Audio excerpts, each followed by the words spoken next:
Hello kabayan, magandang araw kabayan. So ang gagawin natin ngayon kabayan ay isang Hyundai kabayan 2022 model. So medyo bago modelo siya. Yung gagawin natin yung fender siya kabayan ha. Yan.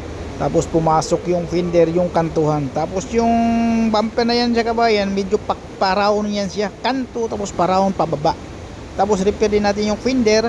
Tapos kabayan, huwag kalimutang mag-subscribe kabayan ha sa YouTube channel, din sa Facebook page natin. Huwag kalimutang i-follow din tayo ha para updated kayo sa mga video kabayan katulad nito kabayan. Ang technique niya kabayan, palo-palo lang yan sa kabayan, tapos ingatan natin na medyo susubra yung labas yung sa baba. Kasi wala din naman ang mahirap niya kabayan, yung paglagay mo ng masilya, pagliha mo diyan kabayan. Kasi yung klaro yan siya kabayan, paglagay mo ng masilya tapos pinturahan, maklaro yan pag hindi maganda paglagay ng masilya. So pag ilagay yung primer, makita din naman natin yan paglagay ng primer na pag hindi maganda yung pagkamasilya. So kailangan perfect yan sa kabayan kasi bagong modelo, tapos maganda din pati kulay, maganda. Tapos yung may-ari niya kabayan, masilan daw.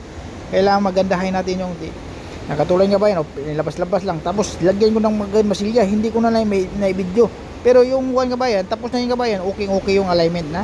Tapos yung na, paraon niya siya, okay. Okay, maraming salamat kabayan. God bless lahat kabayan.